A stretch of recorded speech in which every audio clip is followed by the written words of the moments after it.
কোন সময় আকাশ মেঘাচ্ছন্ন হলে ইফতারের টাইম হয়েছে কিনা সন্দেহ যুক্ত হতো। আমাদের কাছে তো কোনো গড়ি নাই। আমি আমার আব্দুল কাদেরকে আমার দুধ পান করাতাম। আমার ছেলে যদি দুধ পান করত মনে করতাম ইফতারের টাইম হয়েছে। যদি আমার আব্দুল কাদের দুধ পান না করত মনে করতাম যে এখনো ইফতারের টাইম হয় না। ওলিকুল সম্রাট গোসে পাক এটা মুসলমানের অলংকার, এটা ইসলামের অহংকার। কাদেরি কর কাদেরি রাগ কাদেরিयों में उठा कदर अब्दुल कादर कुदरत नुमा के वास्ते। ওলিকুল সম্রাট মাহবুব সুবহানে আশকেজদানি পীর লাসানি, ওনার নাম আব্দুল কাদের। উনি দুনিয়াতে আসছেন শাবান চাঁদের 29 তারিখ দিবাগত রাত। আমার নবীর হাদিস মোতাবেক উম্মত চাঁদ কোন চাঁদ 29-এ হয় আর কোন চাঁদ 30-এ হয়। শাবান চাঁদের 29 তারিখ হলে তোমরা আকাশে রমজান শরীফের চাঁদ উদয় হয়েছে কিনা দেখবা। যদি চাঁদ দেখো তারপর রোজা রেখে ফেলবা, আর যদি চাঁদ না দেখো 30 তারিখ পূর্ণ করে রোজা রাখবা। আমরা ছোটবেলায় দেখছি বাবা এগুলো, এখন আমার মনে পড়ে। আমরা আসরের নামাজ পড়ে, আমরা সঙ্গী যারা আছে সবাই আসর নামাজ পড়ার সাথে সাথে কেউ ঘরের ছাদের উপর কেউ গাছের উপর উড়ে দাঁড়িয়ে যেত, খাড়া দেখে রমজান শরীফের চাঁদ দেখে। রমজান শরীফের চাঁদ কার আগে? কারণ রমজান কা মহিনা বড়া বরকতোं का है। রমজান শরীফের চাঁদ, রমজান শরীফের চাঁদ উদয় হওয়ার সাথে সাথে এক যুগে জান্নাতের দরওয়াজাগুলো খুলে দেওয়া হয়, আসমানের দরওয়াজাগুলো খুলে দেওয়া হয়, রহমত আল্লাহর রহমতের দরওয়াজাগুলো একসাথে খোলা, একসাথে।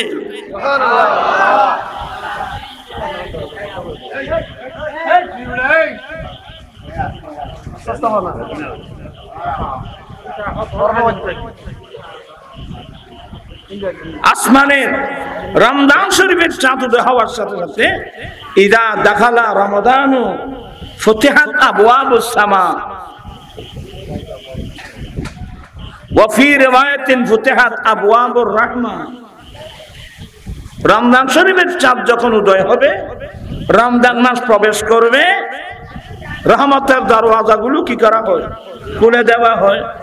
জান্নাতের দরওয়াজাগুলো খুলে দেওয়া হয়, আসমানের দরওয়াজাগুলো খুলে দেওয়া হয়। ওয়াসুফিদাতিশ শায়াতিন ওয়া ফি রিওয়ায়াতিন ওয়াসুলসিলাতিশ শায়াতিন। মরদুর শয়তান, শয়তানগুলোকে শিকল দিয়ে বেঁধে রাখা হয়। জাহান্নামের দরওয়াজাগুলো বন্ধ করে দেওয়া হয়। আমরা তো রমজান মাস চিনি না, আল্লাহর রহমতের সামনে আসতেছে তো, কথা বলছেন না কেন? যে চাঁদ উদয় হলে সাত আসমানের দরওয়াজা, রহমতের দরওয়াজা আর জান্নাতের দরওয়াজা একসাথে খোলা, একসাথে খোলা। এই জন্যে আমার রাসূলের একটা হাদিস, আমার নবী একদিন মিম্বরের তাকের উপর একটা তাকের উপর কদম রাখলেন, বললেন আমিন। আরেক তাকের উপর কদম দিলেন, বললেন আমিন। আরেক তাকের উপর কদম দিলেন, বললেন আমিন। সাহাবা একরামরা বলেন নবী গো, আমিন আমিন তো বলা হয় কোন মানুষ দোয়া করলে দোয়া শুনে দোয়া কবুল হওয়ার জন্য আমিন বলা হয়। তো এখানে তো কাউকে দোয়া করতে দেখলাম না, আপনি কার দোয়া কবুলের জন্য আমিন বললেন?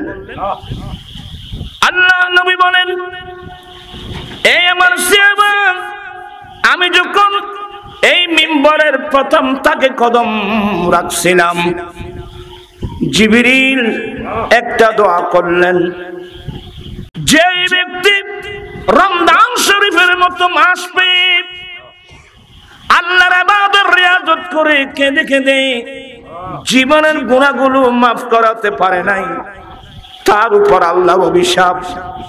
আমি নবী দোয়াটা কবুলের জন্য বললাম আমিন।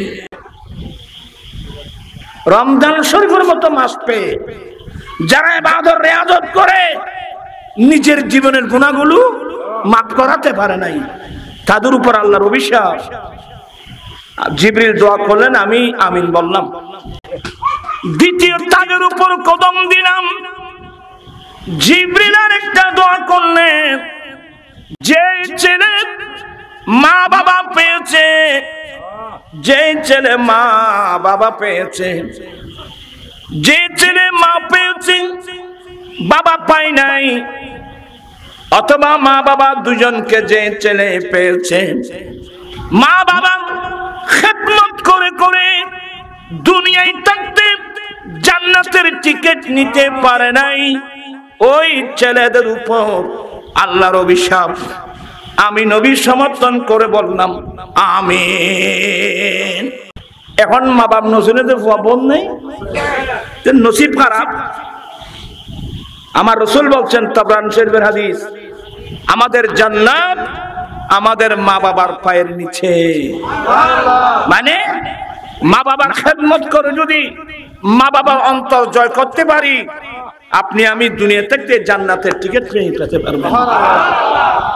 তৃতীয় নম্বর, থাকের মধ্যে যখন আমি নবী কদম রাখলাম, জিবরিল আরেকটা দোয়া করলেন, যে উম্মতের সামনে আপনি নবীর নাম মোবারক নেওয়া হলো, যে উম্মতের সামনে আপনি নবীর নাম মোবারক উচ্চারণ করা হলো, আপনি নবীর নাম শুনে যে উম্মত আপনি নবীর উপর দরুদ শরীফ পড়ল না, তার উপর আল্লাহর অভিশাপ।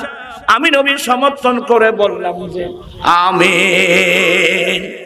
তোমরা যে ছেলেরা আছো, আমাদের জান্নাত মা বাবার পায়ের নিচে। এক হাদিসের মধ্যে আছে, শুধু এটা না, আল্লাহর নবী বলেন, যে ছেলে দৈনিক একবার মা বাবার চেহারার দিকে মায়ার দৃষ্টি দিয়ে দেখবে, আমার নবী বলেন আল্লাহ কবুলকৃত একটি হজের সওয়াব দান করবেন। একজন সাহাবা প্রশ্ন করলেন, নবী গো, কোন ছেলে দৈনিক যদি 100 বার দেখে, আমার নবী বলেন আল্লাহু আকবার, আল্লাহ মহান বিদায়। যে ছেলে দৈনিক 100 বার মা বাবার চেহারার দিকে, আহা ইনি আমার জন্মদাতা বাবা, ইনি আমার গর্ভধারণী মা, এই কথা বলে মা বাবার চেহারার দিকে মায়ার দৃষ্টি দিয়ে দেখবে, আল্লাহ কবুলকৃত 100 হজের সওয়াব দান করবে। আমার জীবন মরণ সাজাবো মাদানী রঙে, আমার জীবন মরণ মাদানী, সেই রঙে রঙিন হলে আল্লাহ রাসূল থাকবে আমার সঙ্গে। আমার জীবন মরণ সাজাবো মাদানী, আমার জীবন আমার মরণ আমি সাজাবো মাদানী রং দিয়ে। মাদানী রঙের অর্থ হলো আমার দয়াল নবীর সুন্নত দিয়ে। আমরা নবীর সুন্নত দিয়ে যদি আমাদের গোটা জীবনটা সাজিয়ে নিতে পারি, কবরে, হাসরে, কিয়ামতের কঠিন দিনে আপনার পাশে আমার পাশে কেউ নাই, আমার দয়াল নবী কিন্তু থাকবেন। বিশ্বাস আছে? আমরা তো সেই নবীর সুন্নত তরিকা বাদ দিয়ে ফেলছি। আল্লাহ সবাইকে শক্তি দান করুক। গিলানের মানুষ নবীর হাদিস মোতাবেক রমজান শরীফের চাঁদ উদয় হয়েছে কিনা দেখছিল। গোটা গিলানের মানুষ আকাশে রমজান মুবারকের চাঁদ উদয় হয় কিনা সবাই দেখতেছে, কিন্তু কেউ দেখে নাই। আকাশ মেঘাচ্ছন্ন হওয়ার কারণে গিলানের আকাশ এমন মেঘ ছিল, মেঘের কারণে কেউ চাঁদ দেখে নাই। তারপরেও ওরা তারাবির নামাজ পড়ে নিলেন, সেহরি খেয়ে নিলেন। সকাল বেলায় মার্কেটে বাজারে যাব, নিশ্চয় কেউ না কেউ তো দেখবে। দুজন সাক্ষী পেয়ে যায়, নবীর হাদিস মোতাবেক আমি রোজা রেখে ফেলবো। আর যদি কোনো সাক্ষী পাওয়া না যায়, প্রয়োজনে আমরা 30 তারিখ পূর্ণ করে কি করব? রোজা রাখবো। সবাই রোজা রাখলেন, চাঁদ কিন্তু কেউ দেখে নাই। চাঁদ কিন্তু কেউ দেখে নাই। দিনের বেলায় সবাই গোল থেকে বেরিয়ে পড়লেন। ভাই রোজা রাখছেন? হ্যাঁ রাখছি তো। চাঁদ দেখছেন? বলে দেখিনি। এক পর্যায়ে কয়েকজন মানুষ বলে না, তাহলে আমরা 30 খেয়ে ফেলবো, 30 তারিখ পূর্ণ করে আমরা কি রাখবো? রোজা রাখবো। কয়েকজন বুজুর্গ বয়স্ক মানুষ মুরব্বী বলে না না না, এখন তোমরা রোজা খুলবা না। আমাদের দেশে আল্লাহর একজন ওলি আছে, আবু সালেহ মুসা জঙ্গি দোস্ত, আমরা ওনার কাছে যাব, দেখি উনি কি বলেন। কয়েকজন বয়স্ক মানুষের সালাম দিলেন, আসসালামু আলাইকুম। আবু সালেহ মুসা জঙ্গি দোস্ত ঘরের ভিতর থেকে ওয়ালাইকুম আসসালাম ওয়া রাহমাতুল্লাহি ওয়া বারাকাতুহু উত্তর দিয়ে দৌড়ে এসে ঘরের দরওয়াজা খুলে দিলেন। আসেন আসেন, আপনার সবাই বসেন। কি ব্যাপার, কি জন্য আসলেন? বলে হুজুর আমরা তো রোজা রেখেছি। বলে আমি তো রাখছি। হুজুর চাঁদ দেখছেন? বলে আমরা তো চাঁদ দেখি না, চাঁদ তো দেখি নেই। বলে আমরা এই জন্য আসলাম, চাঁদ আমরাও দেখি নাই। এখন আপনি বলতেছেন আপনি রোজা রেখেছেন, চাঁদ দেখেন নাই।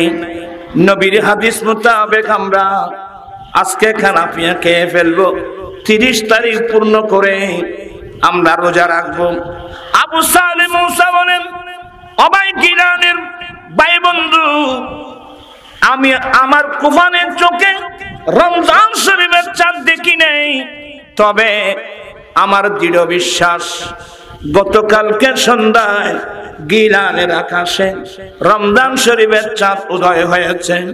হুজুর কিভাবে জানলেন? বলে আমার ঘরে আমার একজন ছেলে হলো আব্দুল কাদের, সে জন্মের পরে মায়ের পিস্তান থেকে দুধ পান করেছে, কিন্তু আমার আব্দুল কাদের আজকে সুবে সাদেক থেকে মায়ের দুধ পান করা বন্ধ করে দিয়েছে।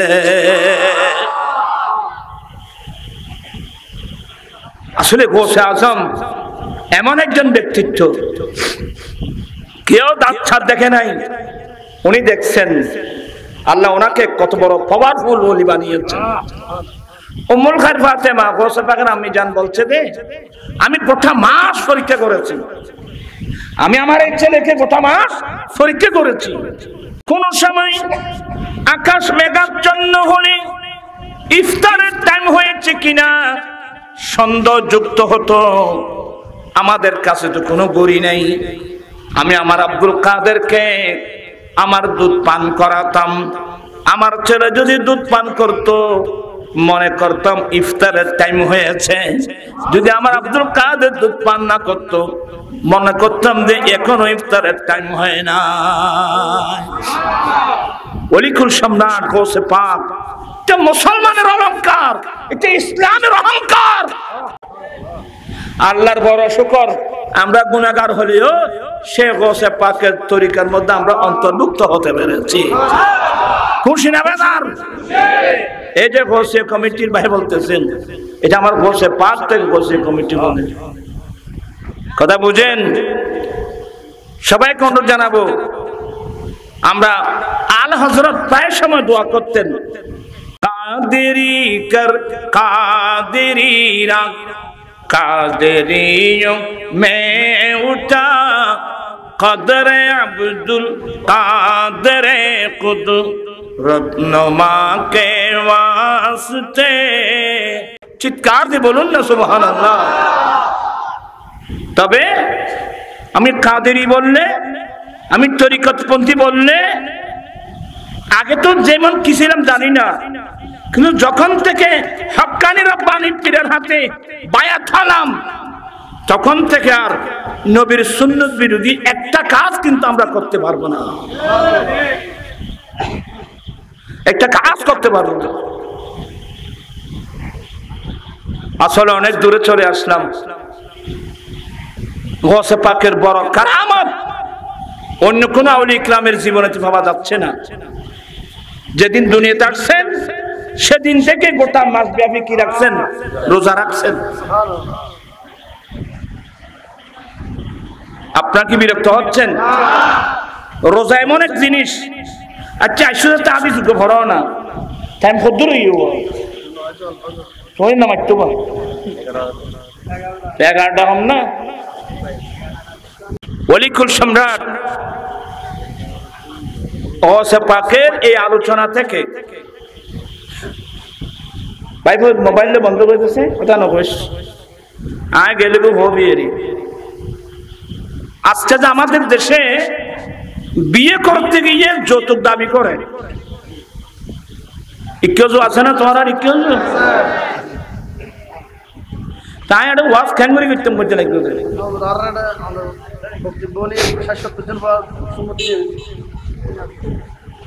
এখন এই দেশে আর সবচেয়ে দুঃখনীয় বিষয়, এগুলো সব আমাদের চট্টগ্রামে। কোথায় বাবা? চট্টগ্রামে। আমি অনেকবার বলছি, মোগল আমল থেকে এই চট্টগ্রামের নাম ইসলামাবাদ, কিন্তু আজকে ইসলামাবাদ থেকে ইসলাম একেবারে বিলুপ্তির পথে।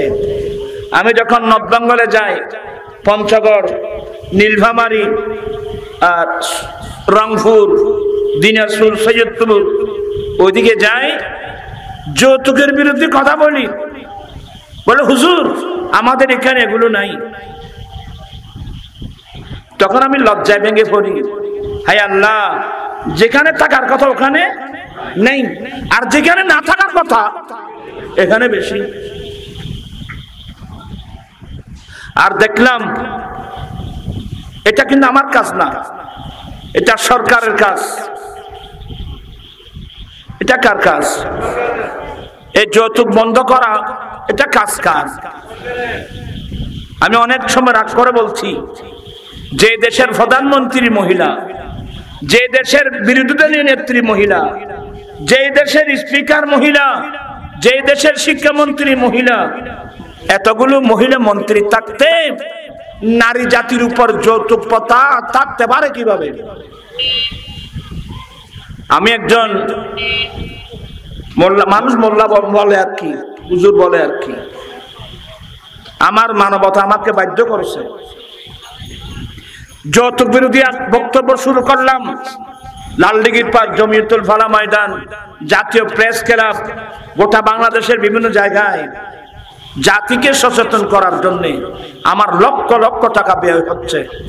আজকে 16 বছর পেরিয়ে 17 বছরে পড়ল এই যৌতুকের বিরুদ্ধে আন্দোলন, মাদকের বিরুদ্ধে আন্দোলন। আশা করি আপনারাও আমার আন্দোলনকে সমর্থন করবেন। সবার সমর্থন করেন তো? আল্লাহ তুমি কবুল করো। আচ্ছা, যৌতুক কেন দাবি করলেন? এবার একটা হাদিস পড়ুন। قالا hey man normal yaar bhajja na bhai قالا rasulullah sallallahu alaihi wasallam man istata'a minkum falyatazawwaj فإنه أغض للبصر وأحسن للفرج। আপনাদের কষ্ট হচ্ছে? আমার নবী বলেন, উম্মত তোমরা যাদের বিবাহের সামর্থ্য হলো, আমার নবী বলেন তোমরা যাদের বিবাহ করার সামর্থ্য হলো, উম্মত তুমি কাল বিলম্ব না করে তাড়াতাড়ি তোমার উচিত বিবাহ করে নেওয়া। কেন? উম্মত এই বিবাহ তোমার চোখের দৃষ্টি নিচু করে ফেলবে, এই বিবাহ তোমার লজ্জাস্থানকে হেফাজত করবে। যার বিবাহের কি হয়েছে সামর্থ্য, বিবাহের সামর্থ্য বলতে স্ত্রীর মোহর দেওয়া, স্ত্রীকে রাখার জন্য ঘর দেওয়া, স্ত্রীর পোশাক দেওয়া, স্ত্রীর খোরাকি দেওয়া, কতটুকু?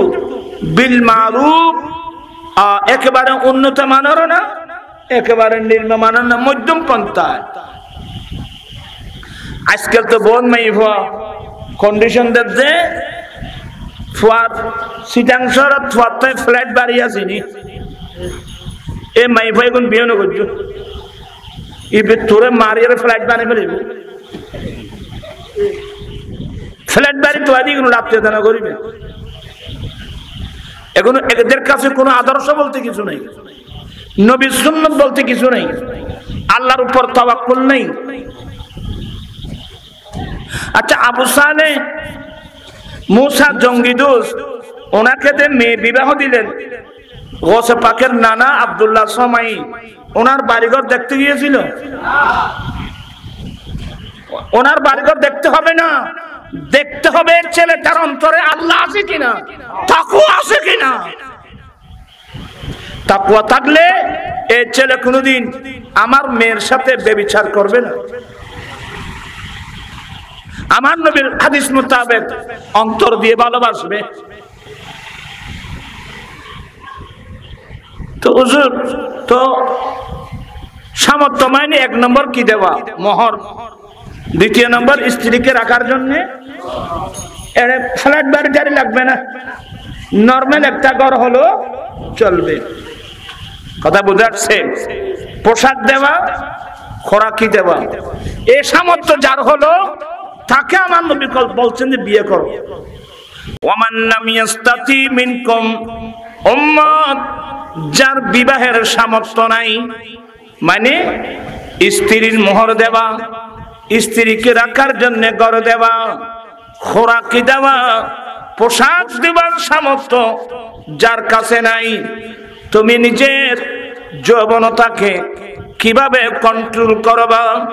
আমার দয়াল নবী বলেন, উম্মত সেই সময় তুমি আল্লাহর প্রেমে রোজা রাখবা। ফাইন্নাহু লাহু ফিজা, রোজায় তোমার নফসকে দুর্বল করে ফেলবে, তোমাকে নিয়ন্ত্রণে ফেলবে, তুমি যে কোনো অ্যাক্সিডেন্ট থেকে নিজেকে রক্ষা করতে পারবে। আর এমনি একটা জিনিস, একটা সম্পদ আমাদের লাগবে, একটা সম্পদ, ওই কি নাম বলছিলাম? তাকওয়া। এই যেটার নাম আছে কি? তাকওয়া মানে আল্লাহর ভয়, আল্লাহর কাছে যাওয়া লাগবে। এই যে বললেন ইন্না লিল্লাহি ওয়া ইন্না ইলাইহি রাজিউন, আল্লাহর কাছে আমাকে যাওয়া লাগবে, সবাই যাওয়া লাগবে। এটা আমি মুখে বললে হবে না। আল্লাহর ওয়ালিমান খাফা মাকামা রাব্বিহি জান্নাতান, আল্লাহ তুই করে, আল্লাহ তুমি কই? আল্লাহ বলেন আকরাবু মিন হাবিলিল বারিদ, বান্দা আমি তোর শাইরকের চেয়ে আরো বেশি কাছে, আমি দেখতেছি তুই আমার উপর কতটুকু বিশ্বাস রাখছিস। আল্লাহ আছে তো, আল্লাহ আমার শাইরকের চেয়ে বেশি কাছে। এই ভয় যদি আমাদের থাকে, আমরা কি আল্লাহর নাফরমানি করতে পারবো? আজান শুনে চার দোকানে গল্প করতে পারবেন না? উজু বানিয়ে চলে যাবেন মসজিদে? অনেক কথা বলে ফেললাম আমি, অনেক গৌসে পাকের জীবনীর আলোকে। গৌসে পাক যেদিন মায়ের গর্ভ থেকে আসছেন, শাবান চাঁদের 29 তারিখ, রমজানের সামনে গোটা মাস গোসে পাক রোজা রেখেছেন। ইনি যে ইমামুল আউলিয়া হবেন তার প্রমাণ। চিৎকার দিয়ে বলুন না। আর রোজা হলো নফসের সাথে যুদ্ধ। রোজা হলো কার সাথে যুদ্ধ?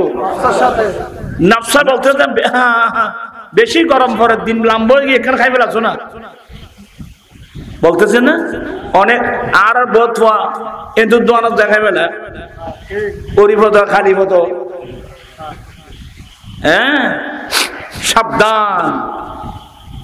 ইচ্ছাকৃত একটা রোজা যদি নষ্ট করো 60টা রোজা কাফারা দিতে হবে। আমি হাদিস বলে লম্বা হয়ে যাবে, তাই আমি এই হাদিসটা কেন বললাম? বিবাহ করতে বলছেন নবী যার কি আছে, সামর্থ্য আছে। আরেকজন থেকে যৌতুক দাবি করে করে বিয়ে করতে তো আমার রাসূল বলেন নাই। আর আমার ছেলেদেরকে বলবো, আমি প্রয়োজনে রিক্সা টেনে উপার্জন করব, আমি প্রয়োজনে ঠেলাগাড়ি টেনে উপার্জন করব, আমি প্রয়োজনে দিন মজুরি কাজ করে উপার্জন করব, তারপর আমি ভিক্ষা চাইব না। যৌতুক সামান্য কমপ্লিট কি চাওয়া? ভিক্ষা চাওয়া। আর তোমরা যারা বিয়ে করো নাই, বিয়ে কোন নিয়তে করবা? বলে আমি বিয়ে করব আল্লাহ সুন্দরী বউ নিয়ে এনজয় করার জন্য নয়, আমি 1 নম্বর বিয়ে করব নবীর সুন্নত পালনের উদ্দেশ্যে। 2 নম্বর, এই সুন্নত পালনের মাধ্যমে কয়েকজন ছেলে, নেককার ছেলে, যেই ছেলে 5 ওয়াক্ত নামাজ পড়ে পড়ে দোয়া করবে, আল্লাহুম্মা রাব্বিরহামহুমা কামা রাব্বায়ানি সগীরা। যে ছেলের দোয়ার দ্বারা মা বাবা মারা গেলেও মা বাবার আমলনামা কিয়ামত পর্যন্ত চলতে থাকবে। এই নিয়তি বিয়ে করলে আপনি যৌতুক দাবি করা তো দূরের কথা, দিলেও কিন্তু আপনি নিবেন না। আপনারা আমার এই আন্দোলন সমর্থন করেন তো?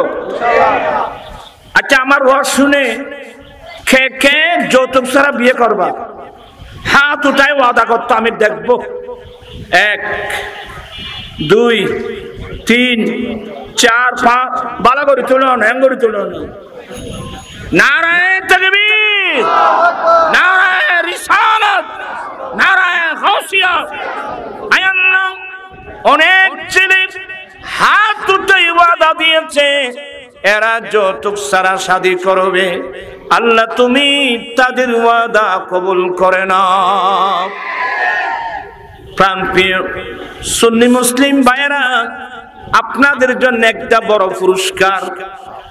যারা যৌতুক ছাড়া শাদী করবেন, আপনাদের জন্য একটা পুরস্কার। আল্লাহর নবী বলেন, মান তামাসসাকা বিসুন্নতি ইনদা ফাসাদে উম্মতি ফালাহু আজরু মিয়াতে শহীদ। ফিতনা ফাসাদের যুগে যে উম্মত আমি নবীর একটা সুন্নত মজবুত করে ধরবে, আল্লাহ তাকে 100 শহীদের সওয়াব দান করবে। তোরা বহুত বল আর গাল দিবে, আহা আর ওর তো কিছু খাইছেন, এ নবী সাহেবকে হতো না, আর খানার মারা করে দিল। আমার ভাইরা, আমি সবাইকে বলছি, আমি দরিদ্র ফ্যামিলির ছেলে। আপনি কি গরিব? আমি গরিব ফ্যামিলির ছেলে। দরিদ্রতা কাকে বলে এগুলো আমি জানি। আমি আপনাদের জন্য সরকারের কাছে 13টা দাবি দিয়েছি। কারণ আমি দুবাই, আবুধাবি, মস্কট, কাতার, সৌদিয়া ঘুরে ঘুরে তথ্য নিয়েছি। প্রত্যেক আরব সরকার রাষ্ট্রীয় গরিব মানুষ, শুধু আরব দেশ নয়, আরব স্থান গরিব মানুষ নাই রে। প্রত্যেক আরব সরকার রাষ্ট্রীয়ভাবে মেরেজ ফান্ড করেছে যাতে দরিদ্র আরবি ছেলে স্ত্রীর মোহরানা নগদ পেমেন্ট করে বিয়ে করতে পারে। এক একজনকে 1 লক্ষ থেকে 2 লক্ষ দিরহাম বা রিয়াল অনুদান দিয়ে থাকে। ঠিক তেমনি ভাবে আমি আমার বাংলাদেশ সরকারের কাছে 13টা দাবি দিয়েছি। 13টা দাবির মধ্যে এক দাবি, আমাদের দেশেও রাষ্ট্রীয়ভাবে স্থায়ীভাবে ম্যারেজ ফান্ড গঠন করা হোক। সেই ম্যারেজ ফান্ড থেকে ওই গরিব ছেলেকে তার বিয়ের পূর্বে 5 বছর মেয়াদের জন্য বিনা সুদে 2 লক্ষ টাকার একটা ঋণ দেওয়ার ব্যবস্থা করা হোক। আজকে হোক, কালকে হোক, একদিন বাংলাদেশের পার্লামেন্টে এই প্রস্তাব কিন্তু পাস করতে হবে ইনশাআল্লাহ। তবে এখানে বসে থাকলে হবে না, আপনাদেরকে একটু দাওয়াত দিচ্ছি। আগামী জানুয়ারির 10 তারিখ, সামনের জানুয়ারি মাসের 10 তারিখ লালদিঘির পারে আমার আঞ্জুমানের এসবিআর উদ্যোগে যৌতুক মাদক বিরোধী মহাসমাবেশ যাওয়া দরকার আছে। মানবতাবোধ থাকলে যাবেন। আমি একজন মোল্লা মানুষ, আমার লক্ষ লক্ষ টাকা ব্যয়। আলহামদুলিল্লাহ এখানে অনেক আছে যারা যৌতুক ছাড়া বিয়ে করেছে, এখনো অনেক আছে। ইবো না 3 জন আছে না, এরা 3 ভাই যৌতুক ছাড়া কি করেছেন, বিয়ে করেছেন। এগুলো গানে এখানে আসার আগে একদম ওরা না রাঙ্গুনি থেকে আসছে, ওরা যৌতুক ছাড়া বিয়ে।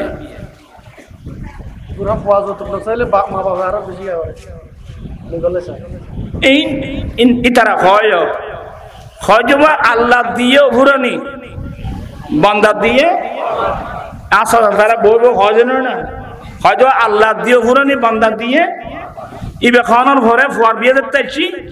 ওই বিয়ে তুমি টিয়া খোঁজে বাদ খোঁজে কিরবা তুমি খোয়ার ঘরে কেউ তো নেই।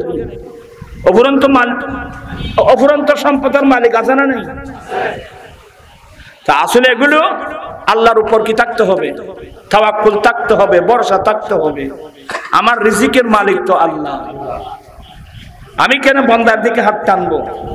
এটা বেশি খারাপ জিনিস। আমার রাসূল বলছেন ইয়াদুল উলিয়া খায়রুম মিন ইয়াদিস সুফলা, নিচের হাত থেকে উপরের হাত উত্তম। কি মানে দেওয়ার জন্য চেষ্টা করবা, নেওয়ার জন্য চেষ্টা করবা না। আমি আসলে গৌসে পাকের জীবনীর আলোকে এই সপ্তাহটা নিয়ে আসলাম, তার একটা রোজার একটা বিষয় আছে। আমার গৌসে পাক মায়ের গর্ভ থেকে এসে রোজা, নফসের সাথে যুদ্ধ। এই যুদ্ধ আমাদেরকে করতে হবে কিনা বলেন? নফসের সাথে যুদ্ধ, আকবরুল জিহাদে জিহাদুল হাওয়া, সবচেয়ে বড় যুদ্ধ নফসের সাথে যুদ্ধ করা। নফসায় বলতেছে ঠান্ডা বেশ পড়তেছে, মসজিদে যেও না। বলে তোর কথা শুনবো না, আল্লাহ রসুলের কথা শুনবো। আমি আল্লাহ রসুলের কথা শুনে নফসকে লাথি মেরে আমি চলে যাব কোথায়? মসজিদে। নফসায় বলতেছে সুদ খাও, তাড়াতাড়ি পয়সা বলে হয়ে যাবে। আরে তুমি বলছো সুদ খাও, আল্লাহ বলছো সুদ হারাম। আমি কি তোমার কথা মানবো না আল্লাহ রসুলের কথা মানবো? এখানে যুদ্ধ, নফসের সাথে যুদ্ধ করে নফসকে পরাজিত করে যদি আপনি আল্লাহর দিকে যেতে পারেন, বেশি দেরি নাই, আপনি আল্লাহর ওলি হয়ে যাবেন। চিৎকার দিয়ে বলুন না সুবহানাল্লাহ।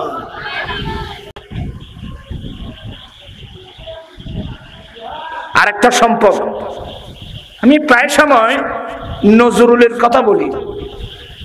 উনি কোনো মুহাদ্দিস না, মুফতিও না, মুফাসসির না, আর বাংলা ইংরেজি লেখা বড় তেমন 8 ক্লাস মাত্র, 8 ক্লাস, কিন্তু অন্তর ছিল নবীর প্রেমের একটা খজিনা। মুহাম্মাদির নাম জপেছিলি বুলবুলি তুই আগে, মুহাম্মাদির নাম জপেছিলি বুলবুলি তুই আগে। পড়া তো না, পড়া না, পড়া দে। মুহাম্মাদির নাম জপেছিলি বুলবুলি তুই আগে, তাই কিরে তোর কণ্ঠেরি গান, তাই কিরে তোর কণ্ঠেরি গান এমন মধুর লাগিউরে এমনি মধু বলছে এ বুলবুলি তোর গানের কণ্ঠে এত মধু করতে কে নিশ্চয় তুই আগে মুহাম্মদের নাম জপেছিলি। আচ্ছা ওনার মেমোরিতে কিভাবে আসলো স্বাদ মজা তৃপ্তি? এটা নবীর প্রেমের সাথে নবীর নামের সাথে সম্পৃক্ত। আর আমি গবেষণা করে দেখলাম যে বর্তমান যে অবস্থা, যে কোনো অ্যাক্সিডেন্ট থেকে আমরা রক্ষা পাবো এক নম্বর বুক ভরা যদি নবীর প্রেম থাকে, বুক ভরা নবীর প্রেম ভালোবাসা, আরেকটা হলো তাকওয়া। সবাইকে অনুরোধ জানাবো দুনিয়াদারি যেগুলোর পিছনে ধরতেছি আপনার কোন কাজে আসবে বলেন তো? আমার কোন কাজে আসবে? ভাবিয়া করিও কাজ করিও। এই আউলিয়া ইকরামের জীবনী পড়েন না? আউলিয়া ইকরাম কি দুনিয়ার পিছনে ছিল? আরে দুনিয়া তাদের পিছনে দৌড়ছিল, এরপরে দুনিয়ার দিকে ওরা ফিরে দেখে নাই। मैं तो बीमारे नबी हूँ। MBN TV একটি ইসলামিক ইউটিউব চ্যানেল।